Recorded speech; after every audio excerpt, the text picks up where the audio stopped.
would threaten the judges. I would take my car, bang it against the scaffolding, try to like take them all down, threaten everybody.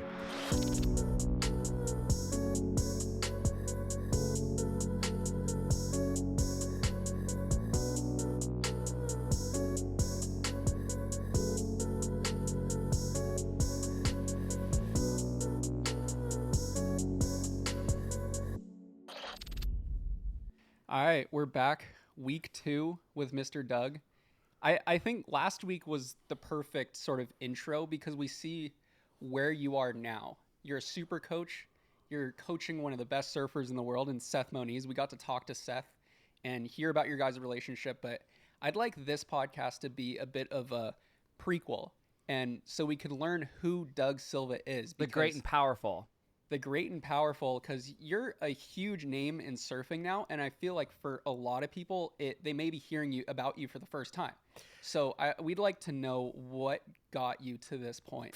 They're not hearing about him for the first time. They're remembering the great and powerful Doug Exactly, Silva. yeah. They're like, Doug Silva. There's a Dr. Alex made a song. Do you hear that song that he made? We can play it. We'll play it in the podcast. Yeah. You have to play it. Hopefully, he doesn't copyright strike us for it. No, but it'll be great for your Spotify subscriptions. Okay, perfect. For sure. Yeah, there's been quite a bit of like popularity or a lot more interest in, what I have to share. It's not so much what I have to say. A lot of the information is about sharing. When you're coaching and guiding and mentoring, you want to share and be able to have those messages conveyed in a way where it can be absorbed and it can be like, not misconstrued. So those are like some of the, the entities of being a super coach is having those sort of languages, not just being, so brash and flamboyant. Right. Doug, how many national titles did you win? I was unbeatable. In the amateur leagues, you were like 15 times? I won like 36 amateur events in a row. I remember having this O'Neill wetsuit. It was called a smoothie back then. And I took a black marker and I drew and I wrote every Judas Priest Megadeth song on my wetsuit, screaming for vengeance, breaking the law. Every one of my surfboards I would cut out stickers and I would name each surfboard a song from Judas Priest. The Exciter, that was such a great song. We're gonna have to drop in some of those miracle lyricals. But screaming for vengeance, that just brings back chicken skin right now. So that was like that was ferocity, that was fervor, and that was vigor. So I always had this like real deep tenacity and this like just this desire. So Who were your rivals back then? It was like David Eggers, Jeff Booth, Matt Archibald, Martin Potter. I was like, we just had this really incredible era. Chris Frohoff, Mike Parsons, Scott Farnsworth, Gary Elkerton, Damien Hardman, Simon Law. I mean, we just had the most. Shane Powell. I kind of like crossed over in a few different generations. It was Kong was so great. Quicksilver, Tom Carroll, Ross Clark-Jones was my best friend for decades. Still is, deep down inside somewhere. We never had a fallout, but we had a fall in. Big difference. So, what did it feel like when you were at that age, walking down the beach and just knowing you were going to absolutely annihilate everyone every time? You just knew, right?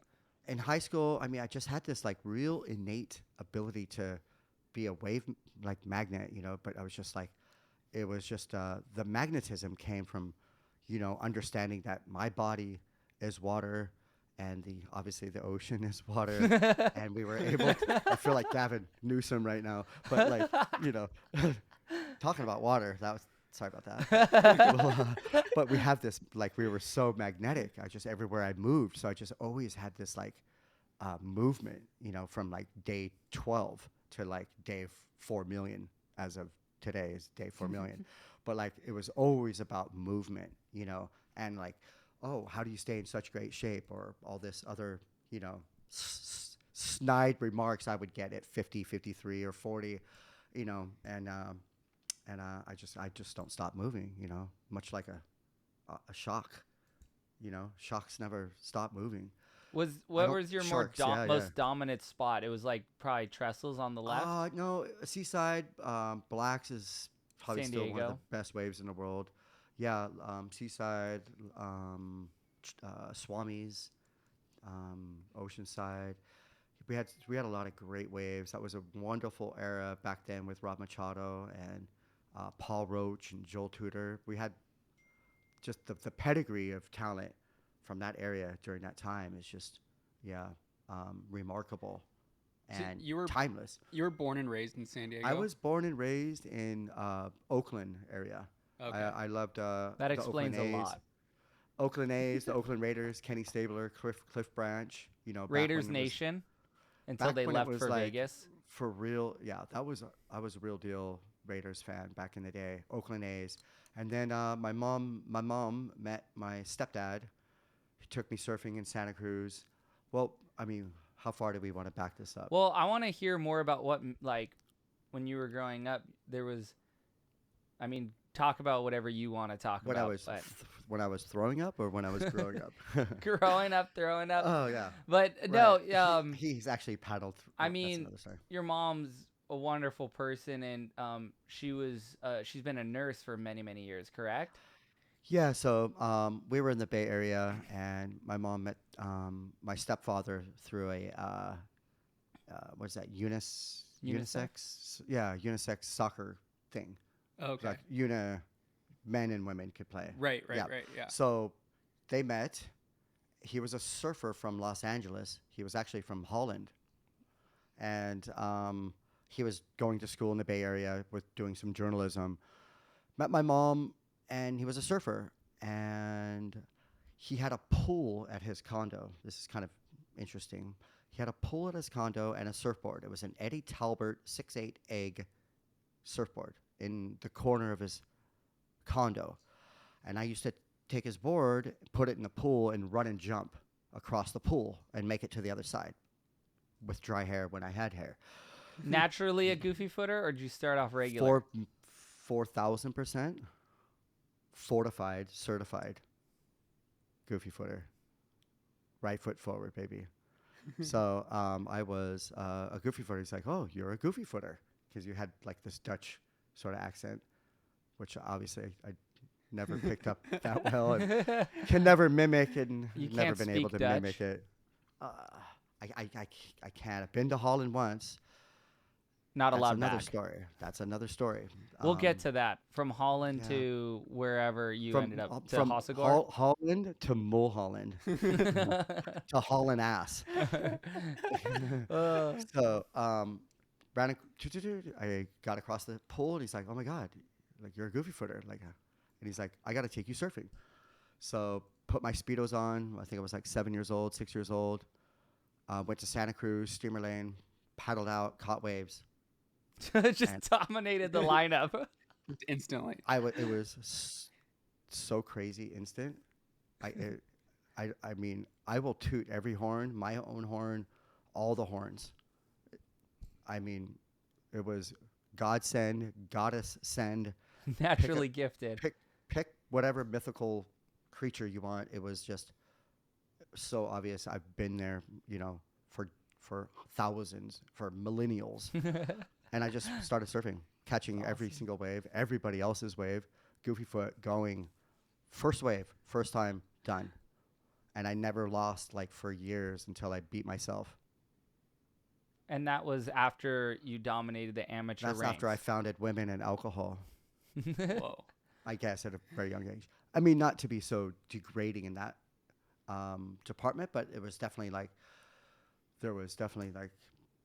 moving into the teens. There was just this whole really crazy rock star time, which was out of control. That was when surfing was more so intertwined with that world. Because I Yeah. feel like now it's very professional, very separate. But back then it was a lot of overlap between, the Yeah. partying and the competing. It was just sort of more so what you did back then, right? Yeah, I mean, it was. I mean, just to kind of clarify, the partying doesn't always mean like, disrespecting. It's more was just respecting yourself. It wasn't like, disrespecting women and going off and being a horrible person. For me personally, I was never like, you know, um, like always by. I was okay to be by myself, or always monogamous with my girlfriend, and I was always okay with that. Like I wasn't like out to like pillage the village. That wasn't Right, always right. my Yeah. thing. You know, the greatest thing is to connect and bond with someone amazing. That was like that was always like I always held that close to my heart. That's why I've always felt like I've been in pain for like 40, 50 years, because I've always dreamed of like sharing that sort of really close love with a beautiful woman. Um, that best friend and your lover, and like that was like a huge passion and a dream of mine to like have that, and um, sort of like having a tumultuous life of kind of not having that. It's almost been like a fuel to just like shred everything, that comes to me. So it's just been like compounded my insatiable appetite for speed and power and for greatness, So it was the ability to transcend any like um, um, heartache or pain into like productivity and positivity. And this is quite intimate and personal to me. But this is kind of what the my blood that I drink that runs me to just at 56 to still surf better every single day. Um, and that's kind of like Seth and I's mantras. My mantra as a coach, a guide, a mentor this year is to surf better. And I'm sorry for continuing to speak. Thank you for your patience. No, go the whole time. This is yours. Well, I just want to thank John last year. I mean, there's so much to be inspired from all these great people, from you, from Ridge, all my really close friends. We're all inspired by each other, and for John, who's not, I'm like an associate of mine. I'm not really friends with him, but I admire him so much. And all he did was surf better last year. He didn't complain once, and didn't cry once. I mean, just like he just surfed better every week, and you get followers, you get titles, you get money, you get contentment, fulfillment. Maybe not everybody who has these sort of accomplishments get all of these items at once. Sometimes you get depression and you get like sadness. But that's another story as well. But based on watching John's performance last year, he was just surfing better. So this year, I just really wanted to like break it down and make it very simple for myself and very simple for Seth.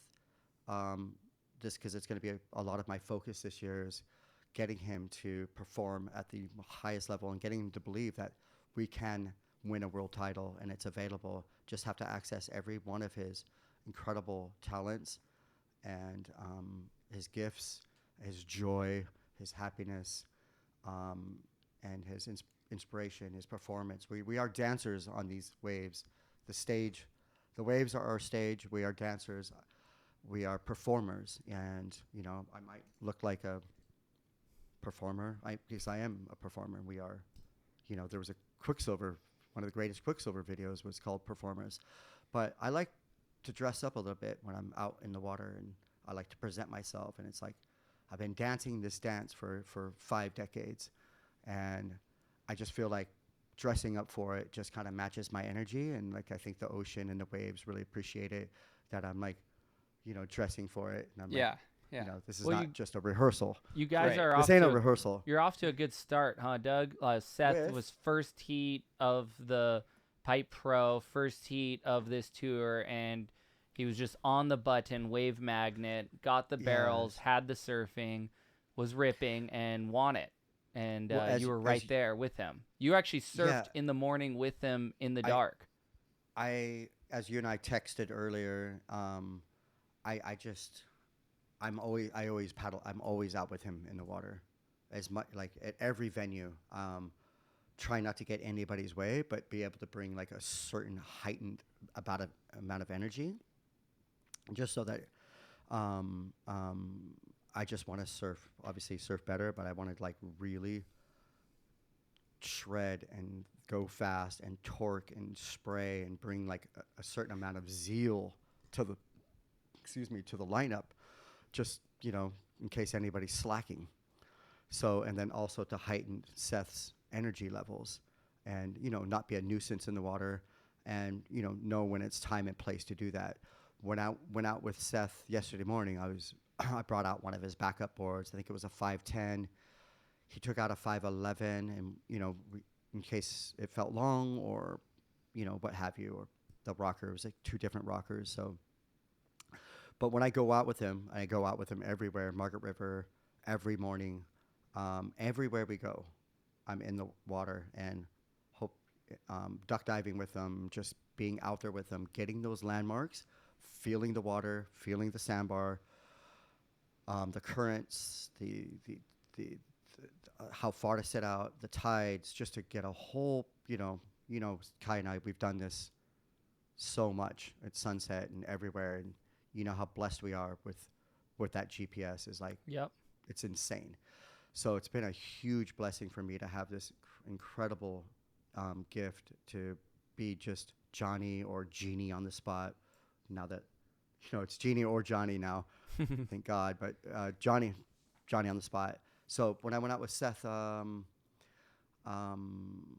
obviously he knows Pipeline better than I do, but it was just, there was two different peaks, and I went down to Aints, and that I always call that like the John Kelly Slater dream stealer spot, where and Andy Irons, they would just stay right there in that corner and just get the craziest double ups right into like off the wall, whatever. So I kind of sat there to kind of find that marker, but as I sat there, I felt there was like this subtle west current going to Ehukai, and if you sat too long, 30 seconds, you would just drift over in front of Connor Coffin's house, and if you did, you were off the mark, 4,000%. And that happened to a few of the other people that I sat there with.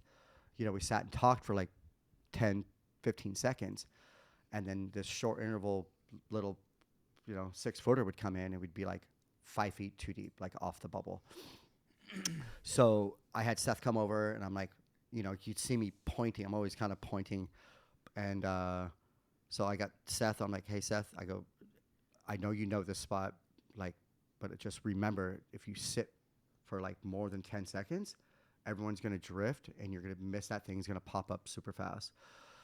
So we just made sure when he paddled back out that he hit his marks and didn't get too deep towards Ehukai and miss that opportunity on his way up. But this is the work, to curb the nerves, and have like a congruent game plan. I work for him, and I'm there to give him an extra, the very best set of extra eyes in every facet. And he trusts me 4,000%.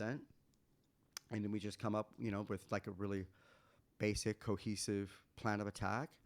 And it's always going to be like, Waikiki, twin fin, go surfing. It's a beach day, know. It's a beach day. So I need to put him in that frame of mind. Yeah, that's good stuff. And it seems like that is a through line through your life and into your coaching, is simply surf better. Is that something that you can trace back to when you're first competing, and just looking at it in that sort of ultra simplistic viewpoint of it's just about surfing better and that's it? I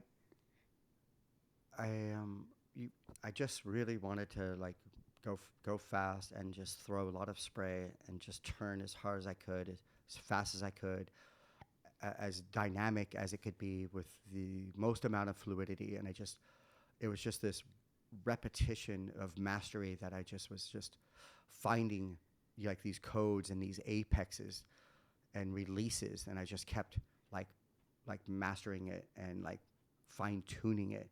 And then it just became like an addiction to find these apexes. Cause that, like yesterday I found one of my first 2-3 waves at Rockies. I went right and I just had these 2 turns and I ended up just screaming when I kicked out.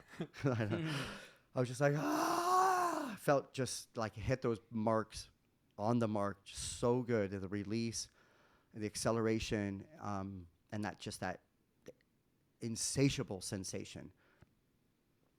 So as I was like engrossing myself in this joy and this like sensation, I didn't quite paddle out fast enough, and I got absolutely hammered. I broke the nose of my board, and I got absolutely pinned to the reef. So, which is fine, because that felt, it just felt so good, you know. And it just, you know, Rocky Point, we all kind of maybe take it for granted. You know, it's just kind of a soft little wave for the most part, but you can get, I just kind of had a lapse of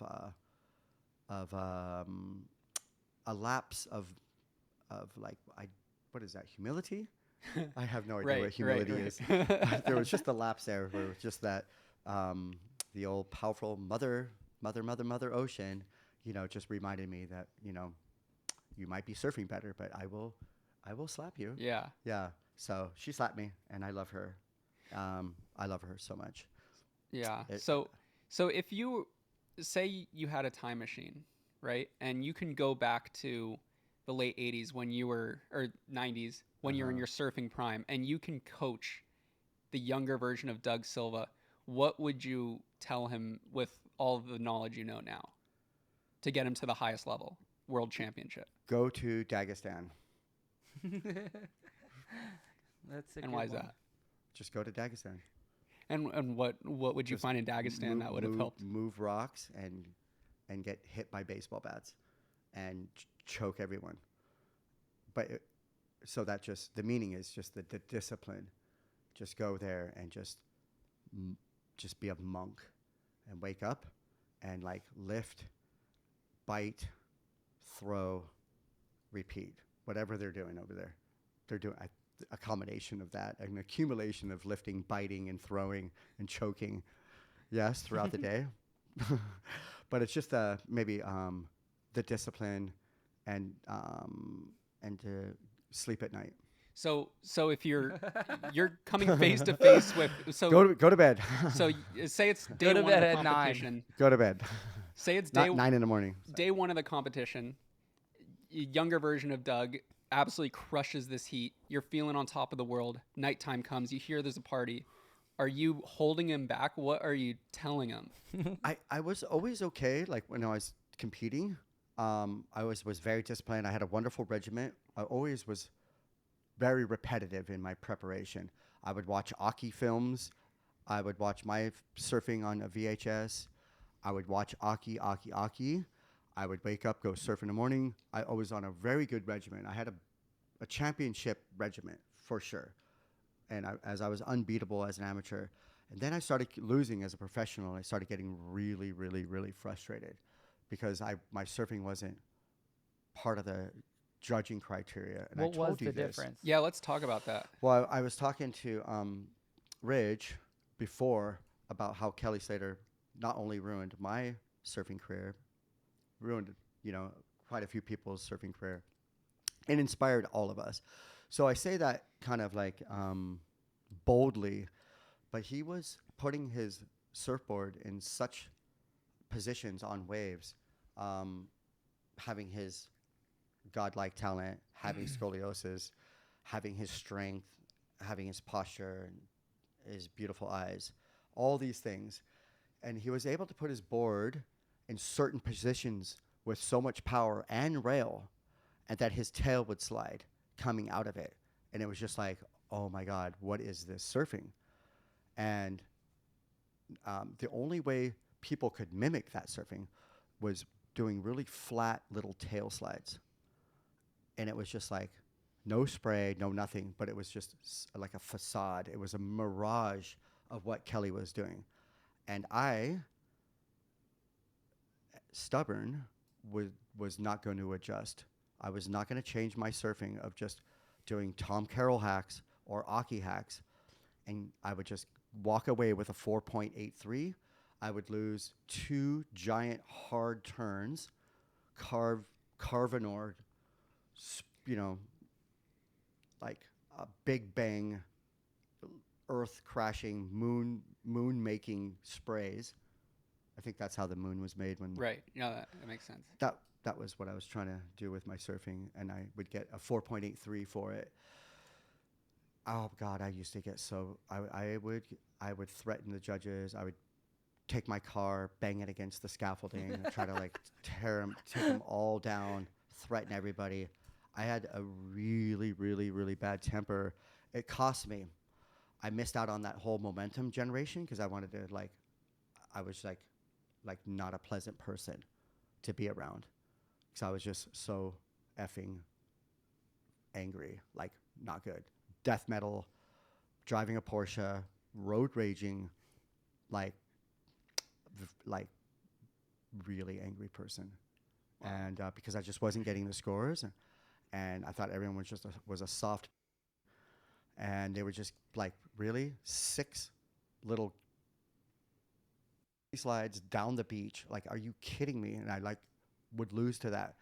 The problem is like those people all really liked me, and I was like, I hated them, and it was just like so immature of me, you know.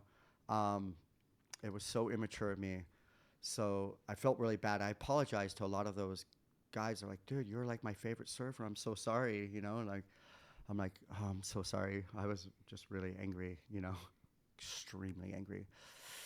So I would I just it was my, you know, of course it was just my own fault. I would love to blame everybody else, but I blamed everyone else, but it was my responsibility truly.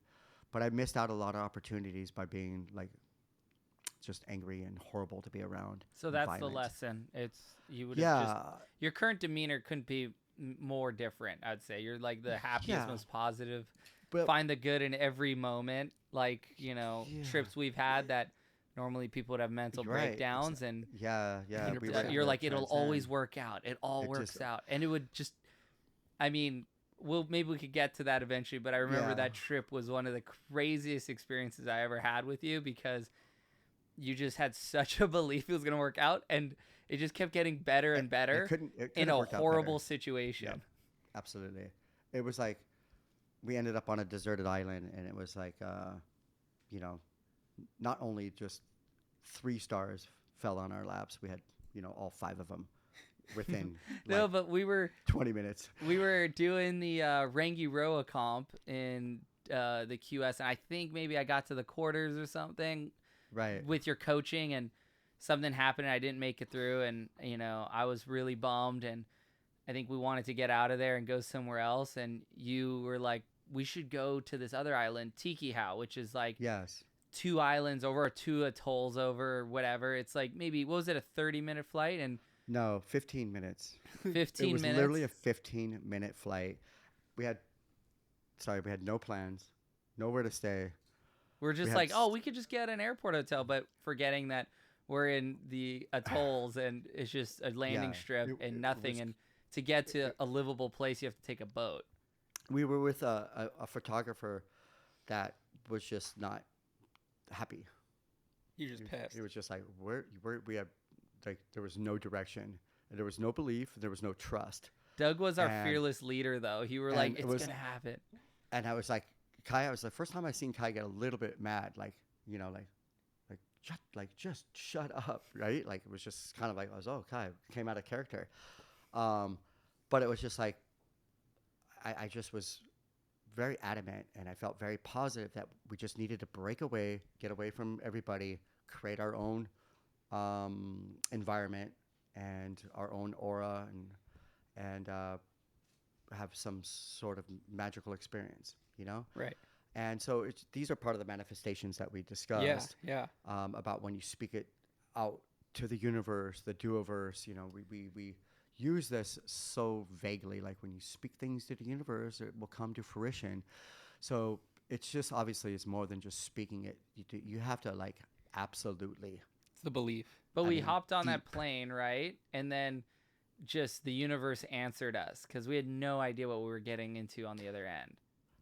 So I was the last one to get on the plane, and um, um, I sat down to this next to this lady, and she was just like completely over me, just because I have that look.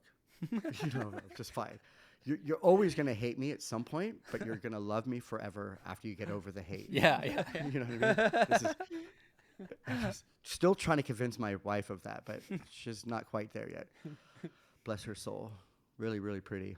Really pretty. So this lady was like, I'm like, oh hi. I'm like, hi. How are you? Just trying to be polite and kind. And she's like, eh. And I'm like, I was like, my friend Chris, I think he lives on this island. Do you know if he has a hotel or anything? I was just trying to find out something. And she's like, what do you know about Chris? And I'm like, oh, he's like, I think he was with Billabong or Quicksilver, or I don't know. I heard he had like a resort. We're just kind of landing in like 5 minutes. I was wondering if you knew anything, you know? And she's like, just stay here. We're gonna land. Again, another horrible, accent, but it was an accent of some sort. But sorry about that, people. It was an accent, not an accident. And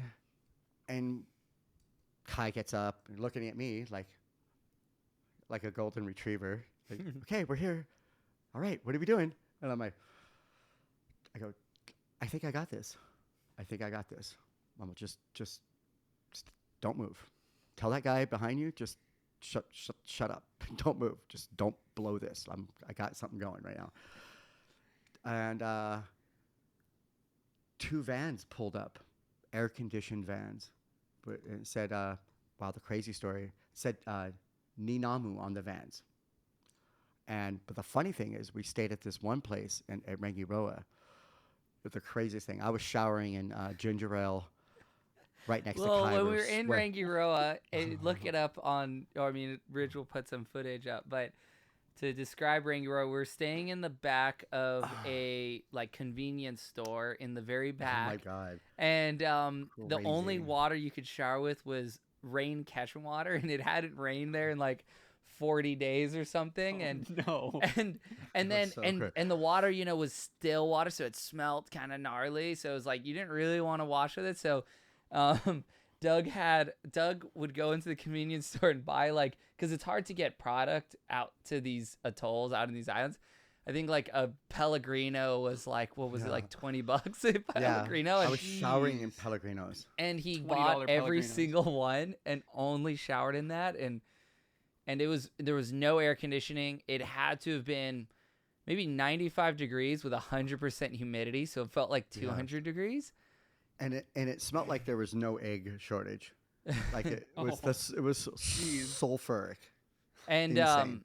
and so the highest point on all of Rangiroa is like 3 feet because it's literally just reef, and people live on the reef with coconut trees that come out in various places.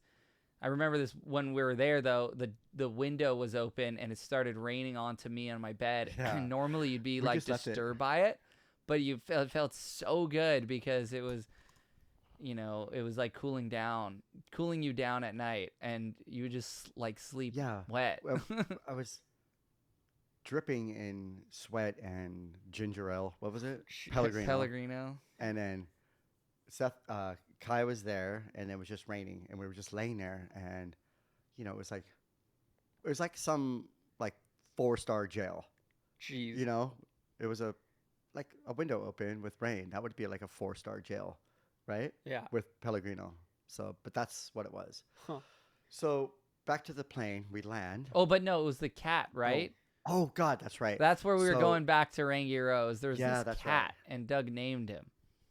I named the cat Nonami. It's a really bad Japanese name for a cat having no name, No right? name. Yeah, yeah. Because if you want to email Kelly Slater, you can email. I'm gonna give you Kelly Slater's secret email address right now. What is All it? right, let's hear Okay, it. pen and paper, people. Ready? His email address is you know me at attglobal.net. What? It's YUNOMI. That's his one of his secret emails. It's called You Know Me because of course you know me. Everyone knows him. So we had this. Obviously we spent a lot of time with each other, but I used to call him You Know Me. You know, So it this was cat always was no inappropriate. name. So I got the cat's name from Kelly's email address. You know me, and so oh no Nami, it made sense. So we land. The lady's still over me, but kind of giving me a chance because I didn't like write off her husband, this guy Chris, that I had no Oh, idea got it. it was her husband. Wow. She's Oh, like, well, well, she was kind of like trying to set you up to like yeah, talk bad about him because, right, jealousy over his resort or whatever it right, may have been, politics Oh, in the area, interesting. and Chris and his wife is just really really nice people, but Doug being so different from when he was losing heats in his earlier yeah, years, early 20s, yeah, the nicest guy and just overly optimistic while still being a realist, which in our case he was like willing the universe. So we were gonna either right, stay at the airport, like, which wasn't an airport, it was basically like a gazebo, yeah, and we were gonna have it to was a stay there gazebo, overnight, and then when the flight comes in, talk to the airline to see if we can get a flight out because there was no internet and there was no like check-in counter. It was just literally a gazebo, and right. it could have been that way, which I think in a negative state of mind we would have ended up there, probably still be there, We but probably would still be there with Doug's guidance, for sure. with Doug's perseverance, we ended up getting on a boat. And at first we were kind of like, are we being stolen right now? Remember that, Doug? We are like, where are we Yeah, going? Like, is this gonna well, work out? Are we gonna get jumped?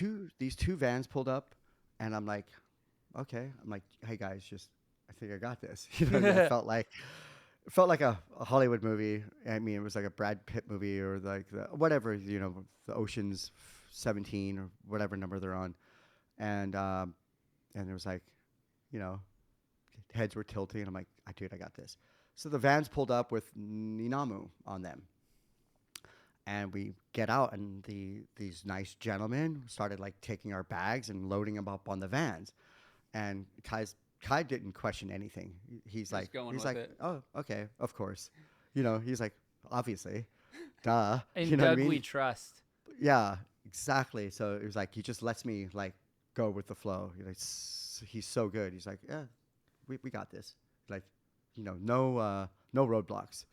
So, but there was one roadblock. We love him, but we had to, educate and inspire him to open up. The photographer. Correct. Yeah. And amazing, one of the best, greatest, one of our dear friends. But it was just a time for him to transcend his thoughts and his programs, and that's what it was. Yeah. Yeah. So, and we got into these vans, unbeknownst, and then we got onto a speedboat, and then we got onto a private island, and then we had like fruit platter, and then we had the nice gentleman Chris come greet us through the rain, and we had like 5-star hotel. What? We High-speed had internet high speed internet. We had hot water. in We the had middle of nowhere. fresh cold water. We had little baby black tip sharks. Yeah, up to the Basically, sand. You could pet these black-tipped Yes. Wow. reef sharks. They'd was a- come up on the sand. You could pet them. It was a petting zoo. So I want to share with you how and why this happened. And so this is very important, like part of how and why. And the real shift in my whole life came when I was at the peak of my anger in my early 20s. I did something not bad, but I definitely went on a 3-month a 90-day, not like a 90-day, crazy 90-day. Bender. Yeah, but that bender included copious amounts of Indian philosopher books, Oh, Krishnamurti. I read, I did have some help reading it, and not, I don't want to go too deep on that part, but I went on a 90-day just awakening. you Not because I never transcended slept, your old but thoughts. went on a 90-day awakening. Like, I had this Scottish guy living with me at the time. He was a professional skateboarder. I had a BMW, of course, because I always have some sort of fast car in my life, no matter what part of my life is. Um, we went on a high-speed chase. We got pulled over, and the police asked for his driver's license or anything, and he ripped up his passport in front of the policeman. And he's like, "I belong to the land. I belong to the earth. I have a license to live. I have a license to be anywhere I want to be at any given time." I was like, wow. That was like my most Then liberal he got moment of my arrested. life. Yeah. That was like literally my most liberal moment of my life. I'm like, holy shit, this is insane. Um, but he let us go. He just said, Wow. okay. He just accepted He it. just accepted it. He Wow. it was so profound that he probably thought we were aliens. And it made him rethink his whole approach to life. As a I wonder police where he is officer. now. Yeah. Probably still standing there on the side of the road. But so 90 days, 90-day fiance, because I was like marrying myself. I was buried in Krishnamurti books. Not a huge fan of their street food, but really great. But really like their philosophies were like indelible. Um, as far as like taking responsibility for your thoughts and your actions. So anytime I would stub my toe on the reef or whatever, um, I'd be like, oh, instead of like, wow, that always happens to me right before I go in the water, or oh my God, I did this right before my trip. So it just really taught me not to sabotage myself, my thoughts, my life. So it's like, oh, you just kicked yourself. Well, it's probably need to like pay attention or clear your mind so you can go have the best session of your life.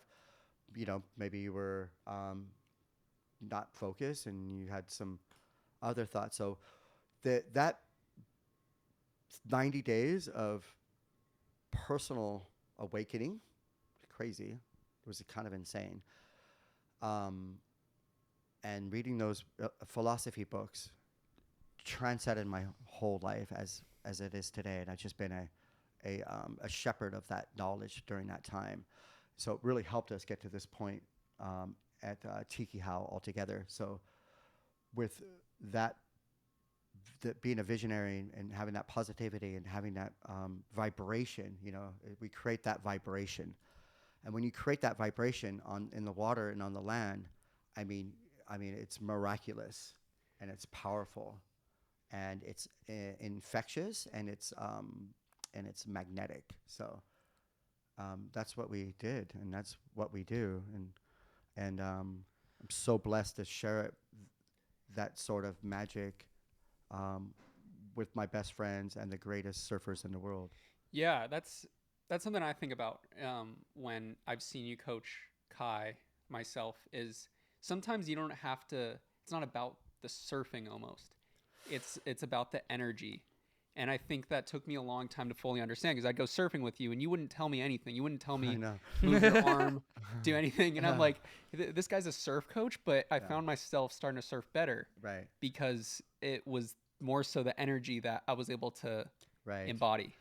Yeah, I have a student with me now. He's here for like 2 weeks, and he has a beautiful form, beautiful style, and I didn't tell him one thing, But I'm just trying to surf better, and I'm trying to like move. And he's like, "Why are you sitting on the inside?" I'm like, "I'm catching anything that moves away from anybody to start my rhythm, to get hot, warm up the tires, move, create space, and just I'm on.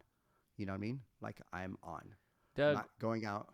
when one of the funny, I think when I first met you, You had one of the funnier stories that I ever heard, which was like one way you started coaching people that, aren't situationally aware in the lineup is you spray painted on the bottom of your board channel with an arrow. And Right. you would do these huge formed out turns at, say, Alamoana Bowls. And people would get this free coaching from the bottom Right. of your board as you sprayed them. Because what most people tend to do, right, is if they're caught on the inside, they try to paddle to the open face where you're trying to turn Right. versus taking the white water in the head.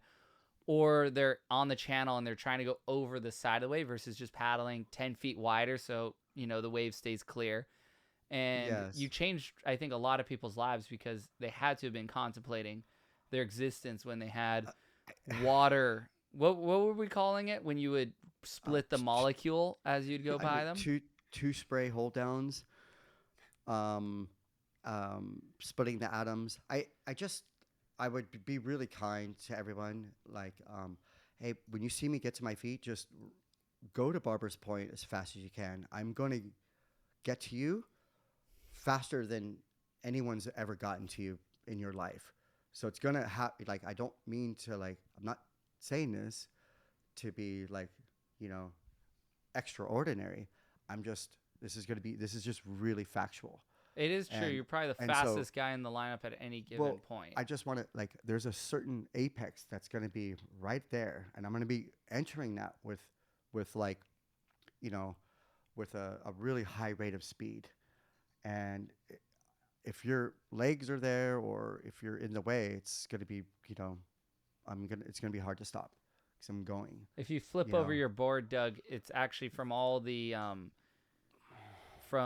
your board moving across the water so fast, the friction. There's actually a heat that comes off There, your fins there, in the bottom. Like you there can is It a feel radiates off there, it of it. there is a radiates blue off the flame. bottom. Like there at one point it may catch on fire in the water.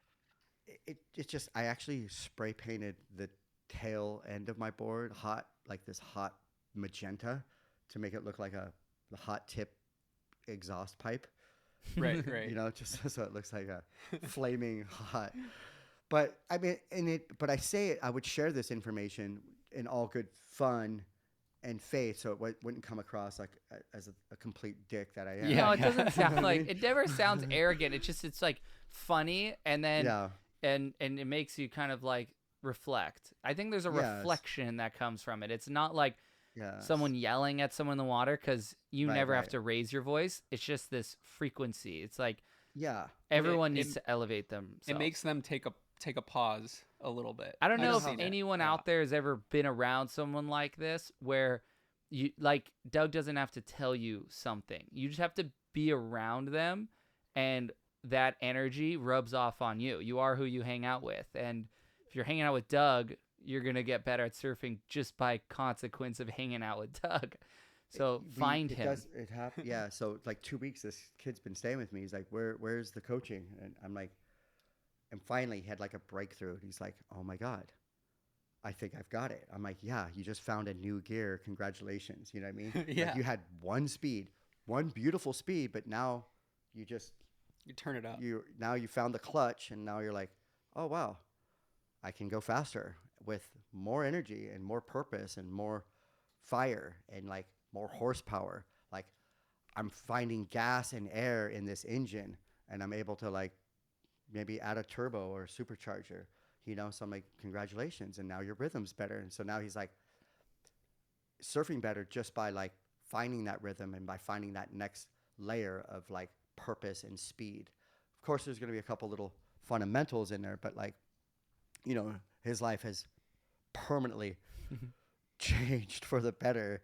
And really cool to see that hat transcend. It's all part of the work. So it's definitely a different way of coaching and training.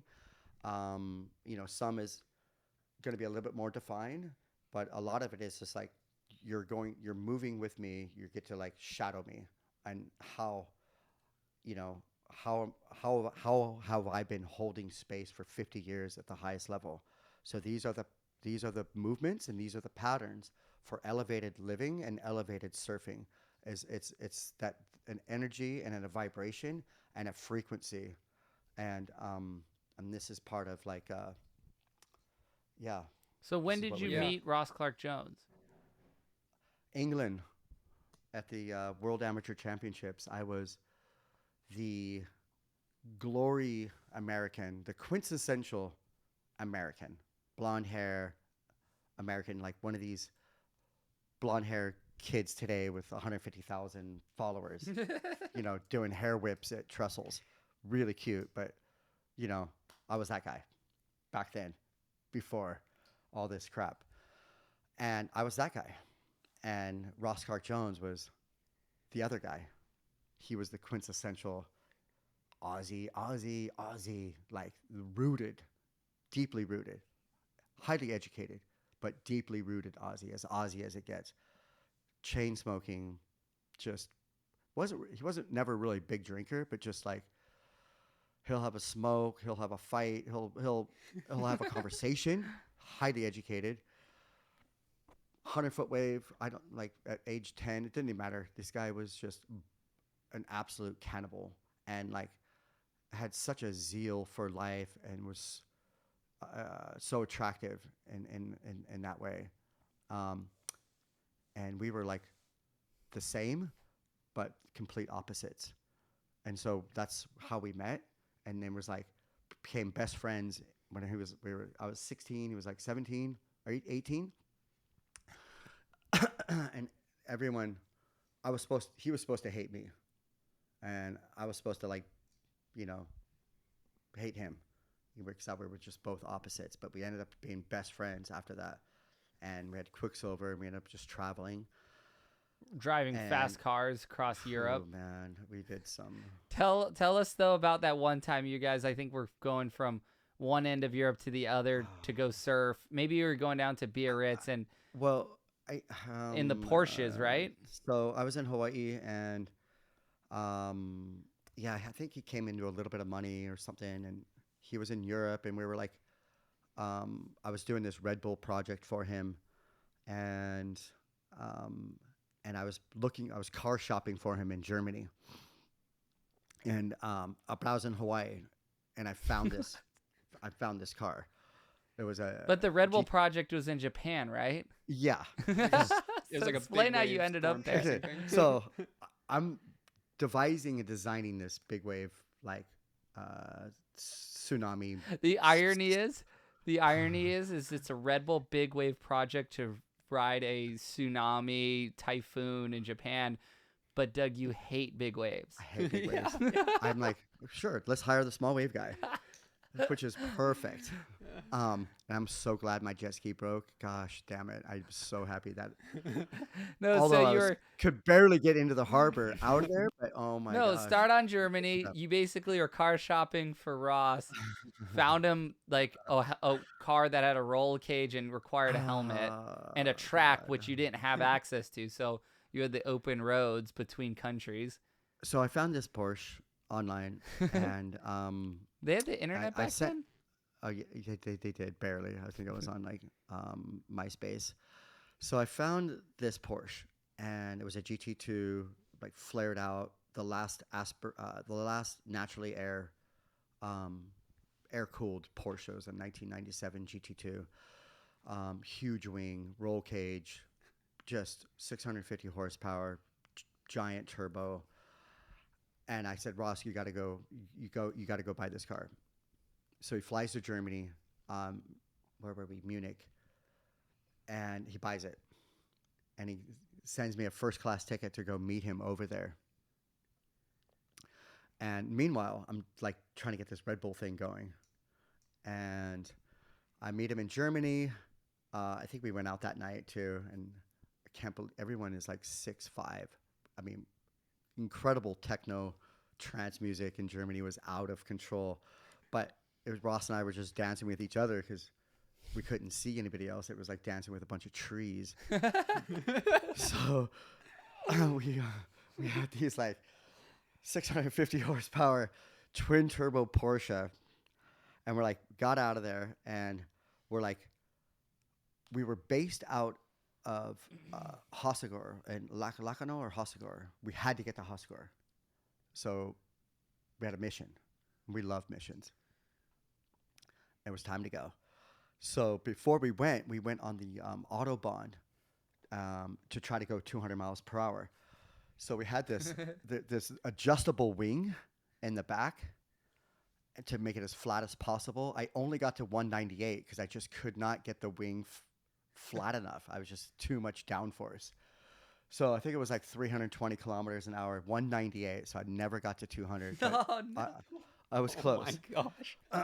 So 198. We maxed out at 198. I got Ross out of the car so I could do it by myself if that was 200 pounds of whatever to see if that made a difference. So Did he do it? 198 was the fastest I went. So now we had to get to. Not only did we go to Hossegor, we went to Port. I think we ended up in Portugal through Spain. Past it. Yeah, I think we were past. You're going so fast. You went past Hossegor think we through went- Spain and ended up in Portugal. The roads in France were so insane. We were like it was a parade. Everyone's arms out in the air. We were driving by with helmets on, going like 180, 650 horsepower GT2, just flying. Everyone just like rooting for us. I felt like Burt Reynolds and the GoDaddy, whatever that race was. And I remember when we got to Spain. Oh man, there was a few big nights that we didn't sleep for 5 days, just straight driving. It was.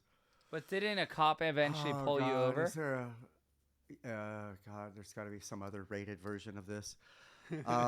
Spain, we got pulled over in Spain by a bunch of guys with guns, big machine guns, and they made us drive back and forth up and down the freeway because they wanted to hear the car.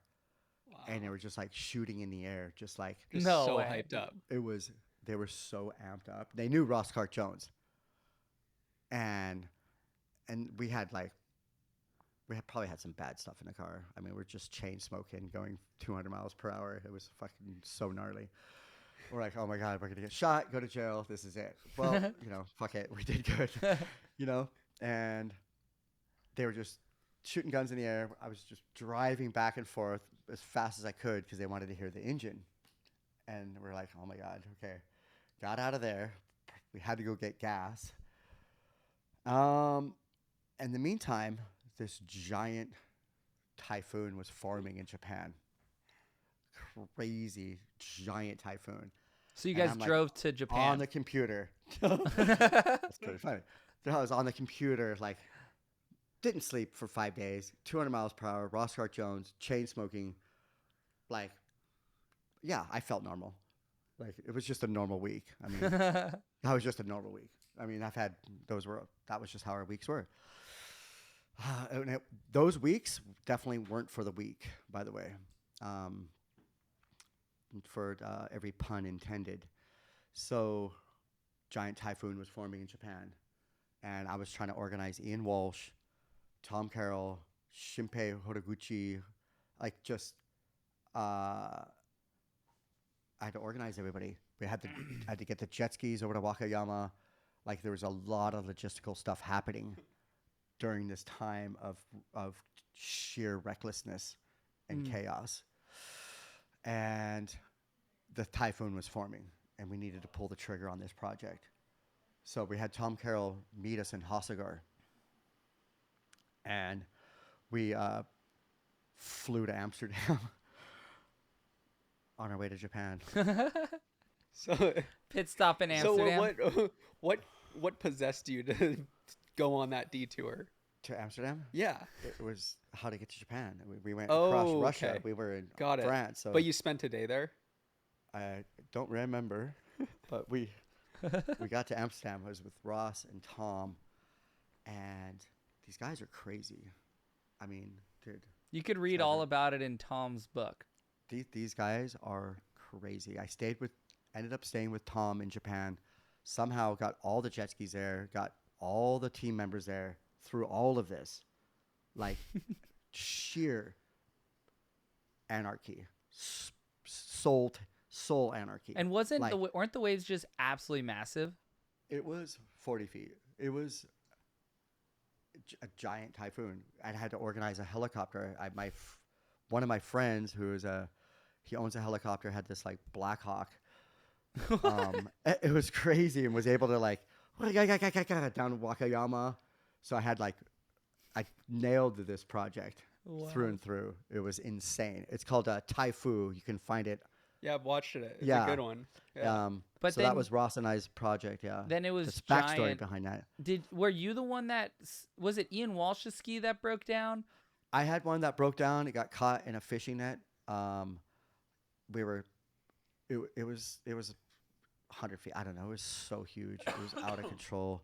It's funny because I And asked Ian about that trip, and Ian said he was 18 years old and he was like sharp ruler edge, valedictorian, just graduated from high school on Maui, and he said you guys were just raging across Europe, and he had the biggest shocker on that trip, and Ross and Tom were.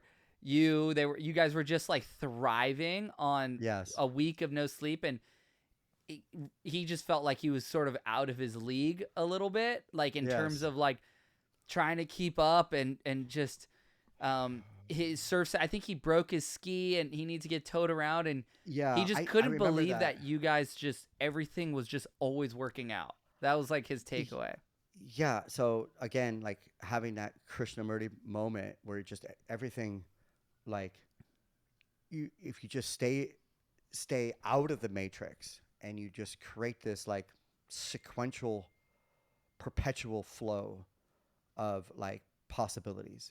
Like I'm just this huge believer in this, you know, manifesting and just unlocking codes after code after code, and like you just walking through these doors and these dimensions of opportunity and possibilities. Once you like have it so deeply in your DNA of believing it, it's crazy how these dimensions can open up. So everything was just continuously to open up, and that was 20 years ago. Um, you know, and that sort of mindset and that sort of like those reminders um, helped me coach the greatest and surf at the highest levels continuously. What do you do to stay in shape, and da da da? Like, how do you like, stay? What's the secrets to youth? And I think I just lived, and I will write that book on the secrets of youth.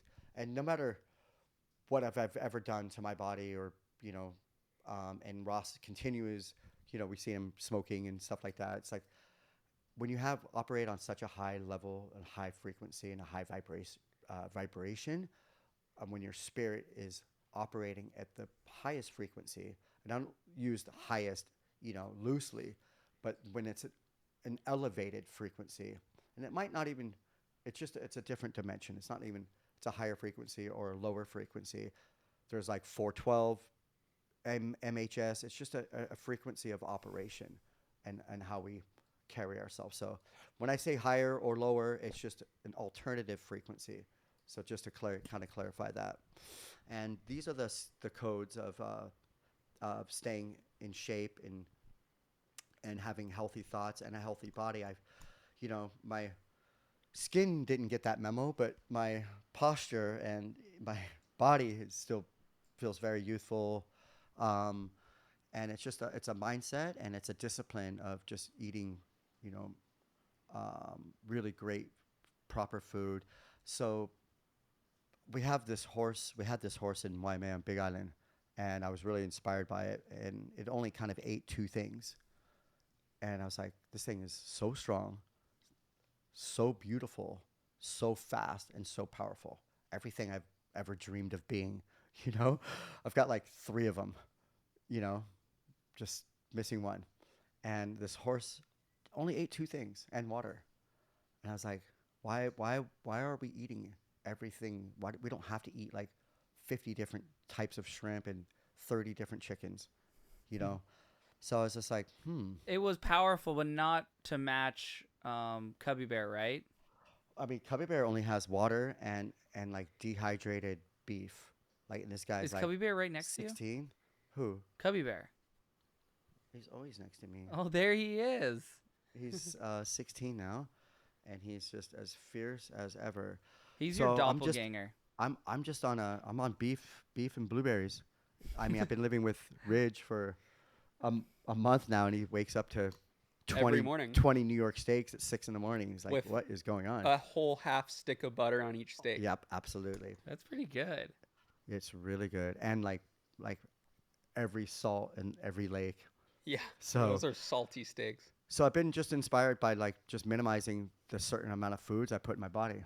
I've been able Running it's clean. yeah, it's helping with inflammation. At 56 years old, my muscles. I've always said I was like a Ferrari with like a million miles on it. So still very fast, bit run down, but doing some really good lap time still. Yeah, gosh, that's all Put them really on the good Nürburgring. Yeah, yeah. The what last thing I want to ask about is sometimes you put it pretty bluntly when you're talking about someone surfing, and I think that's part of the method to the madness. I Yeah. remember you told me a long time ago, I do this thing with my arm, and you said chicken wing, or it looks like I'm Oh no. holding a napkin Yeah, like I'm a waiter, and that has stuck I in my know. head Sorry. for No. all these years. And So horrible. I mean, you've seen. I mean, I hope. I I think have. You have. I've righted it, It's more and now you are because it's that image has well. just bothered me every single day of my life. Well, you've been blessed to surf with your brother, who's his form is better than mine now. It's so beautiful to watch, and you get to surf with Ian Gentile, who's one of the very best surfers in the world. Period. So you have great people around you, and so with your body and your structure, you've been able to mimic Ian, which is like the dream. Yeah, And yeah. you've been able to go from Mater D to like Surfer A. You know what I mean? So from Mater D to Surfer A, and so it didn't No, but that But indelible. we've heard that with other guys too. Like Seth was saying it. Your little comment about him hinging, and then Yeah. there's some other surfers that maybe You have know- gotten a little bit offended, but Yeah. guaranteed they're gonna come back in 2 years and they're gonna be surfing way better just because of that Well, little thing that you told them. I have like three regrets. One that my first regret is that I ever had regrets. My second is I hurt my wife's feelings about 10 years ago. Sorry about that. It's horrible. And my third regret is I had this conversation with Koa Rothman um, about how great of a surfer he is, but then like sometimes he's like, but he's just not that good sometimes. Like he's not like has this thing that he's like you can see his YouTube channel is like struggling and like trying to get better all the time. And we had a couple great sessions together, and we had this conversation before I made this kind of very brash remark. And he's like, "Yeah, it's kind of funny. Like everyone's relatable because I'm kind of suck sometimes." So we kind of like mutually said it together before I like got quoted on it On Stab. on Stab. I it's saw like, that. and it's like I'm like I love him, one of the best surfers in the world, and he kind of sucks. And it came out, and Koa texted me. He's like, "Is this a good thing?" And I'm like, "Oh my god!" I go, "I'm losing sleep over this. This is horrible." And because we had this conversation before, and that I was going to make you better, you know. And he's like, "I thought you were my friend." I'm like, "Oh my god," because I'm so close to their family. And Makua loved it. He was just like, "That's the best thing ever." I'm like, I think I really hurt his feelings, and that's like, that really like makes me feel sad. 'Cause we I had a really good love session him. with him yesterday, though. He was I know, he was and in like, great Koa spirits. ripped. I gave And him he a was couple. surfing way better because of Yeah, and 'cause I'm of, like, I hope your I helped you frequency. win the backdoor shootout. And he's like, you had nothing to do with it. And I'm like, I'm like, what about that session we had? You were catching way more waves than you've ever had. And now your posture is better than ever. And like, I go, and I just felt really bad. But But it's just those things, and like I said, Seth said the same thing, and he it was like, bothered him. yeah. It keeps Well, you up at night because you're like, I go, dude, you're hinging. it's And just so brutal. you boards are too buoyant, and you're doing 5 bottom turns. And like, can you imagine telling a top 20 surfer in the world that? But like, I'm like, but who's gonna say that? No, like you got to fix this, like, or you're gonna lose, It's tough. and you're love. gonna like your career is gonna come to a close sooner than you think because it's not gonna be. These are faults. You're gonna get away with it for a while, but it's gonna come back after a while. But if we don't correct these right now, you gotta open up your left foot, posture, you have to look taller on a wave, and you have to get your right knee Move. in. You got to get your right arm low. And you probably told him move his arm from up here to down I here go on the top. unless you have a deodorant sponsor, you can keep your right arm up there as much as you want during your cutbacks, but you're gonna dig rail. But you're gonna get a paycheck from that deodorant company. So it's really up to you on how you want to do this. Or you're gonna push and pull, and you get your lateral torque out. Let's talk get about your lateral. technology too, to close it out, because I Okay. think that's a really important part of your curriculum. Well, so I watch sprinters. I love Usain Bolt. These guys are just off the marks. So I watch them accelerate off the blocks. Obviously, their foot is like in front, and they just have the power from their that projection all the way from their like the ends of their toenails to the end of their fingernails. So it's just this crazy like surge of energy, like crazy. That's elastic and bending. Just crazy whip. Kelly Slater has that natural whip. So I watch that and I mimic that. So I surf more. Kelly doesn't know this, but he surfs more with his left foot open. That's why he was been so great for so many years. If you watch his front foot placement, it's open. And that's why he's so good backside, because he's like facing. Right. Yeah. Yeah. So, so to get that torque, so I open my right foot up a little bit more. So I'm like using more of my side body to pull. So I'm like moving energy through my fingertips all the way through the side of my feet, and this one perfect little bend, So it's just this whip. It's like a belt, when you do a belt whip, and it just has a snap to it, and that's how you get that flare, that little that snap when your body. Ross Williams had that too. Backside, he had this little scorpion. He had a scorpion spray. He had this nice whip. So that was when we were really young. He had this beautiful little scorpion whip, and Rob Machado's and these guys that had these little torque whips. So that's something that I've really like perfected and focused on with Kai a lot, to get that beautiful seamless torque. And I put Kai on like a 7.9 Wayne Lynch at 1 to 2 foot chuns to teach him how to turn that board and to find those to use his lateral torque. And that really helped because, Ian Walsh and Shane Dorian are so good on small waves. I needed him to be good on small waves to make it make sense. And now, he's the best big wave surfer. The stuff he's doing now is, like 3 foot lighthouse on 30 foot waves. So yeah, torque is huge. It's life. Torque is life. Is that a t-shirt? It is now. It is. Thank you. Yeah. Let's leave it at that. Yeah. Torque is life. But thank you guys for having me, and nice having you here, Ridge. It's been a joy to have you here at the house, and really great to listening to the Lenny Bros success. You guys are doing a great job, and have some really amazing insight, and you guys are really gnarly. So really blessed to have you in my family and my really, really close friends. So thank you so much for having me and Cubby here of course. on your podcast. Thank you guys. Yeah, much. I think more to come with podcasting with you. I think there's a lot of stories we didn't cover. Yeah, there's we need some to get out for there. Sure. We got a nice little synopsis. Yeah. No, that was perfect. So yeah, thank you guys so much for your time, and yeah, it's a joy to be able to share the codes and the good times. So thank you guys so much. Yeah. Sounds good. We'll see you guys next time. Thank you, Doug. Aloha.